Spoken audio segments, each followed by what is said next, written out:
Alam mo ba kung ano ang pinakaunang malakas na bagyong tumama sa Pilipinas? Sa bansa nating sanay na sa unos, may mga bagyo talagang tumatak sa kasaysayan. Mga bagyong hindi lang sumira ng bahay, kundi pati ng mga alaala. Kaya sa video na to, pag-uusapan natin ang unang pinakamalakas na bagyo sa kasaysayan ng Pilipinas at ang top 5 na bagyong pinakatindi ang hagupit. Unang-una, balik tayo sa 1881, panahon pa ng mga Kastila. Ang tinuturing na unang pinakamatinding bagyo ay ang Typhoon Haiphong. Tumama ito sa Northern Luzon, lalo na sa Cagayan at Isabela. Walang babala, walang radar, walang pag-asa noon, kaya halos 20,000 katawang nasawi. Ito ang unang malaking trahedyang dala ng bagyo sa kasaysayan ng bansa. Fast forward tayo sa 2013, dumating ang Super Typhoon Yolanda o Haiyan.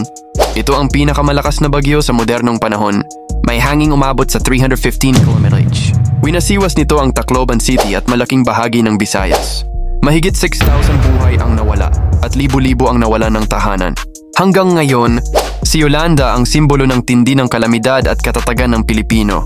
Taong 1995 naman, dumating si Rosing o Typhoon Angela.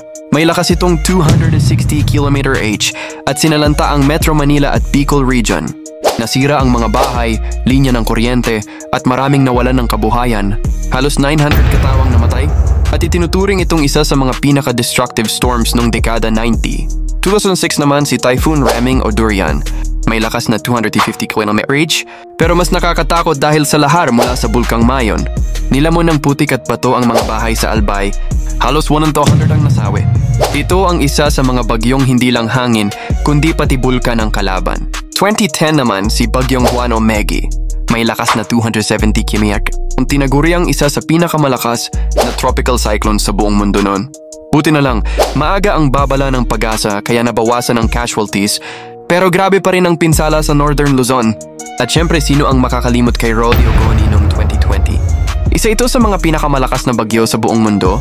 May sustained winds na 315 km/h, halos kapantay ni Yolanda. Tumama sa Catanduanes at Albay at nilamon ng tubig at hangin ang mga bahay.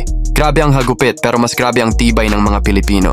Ang mga bagyong to ay paalala, gaano man katindi ang unos, ang Pilipino ay hindi basta sumusuko. Laging may araw sa likod ng ulap at laging may pag-asang babangon. Kaya sa susunod na maramdaman mo ang lakas ng hangin, alalahanin mong kaya nating lampasan yan dahil Pinoy tayo.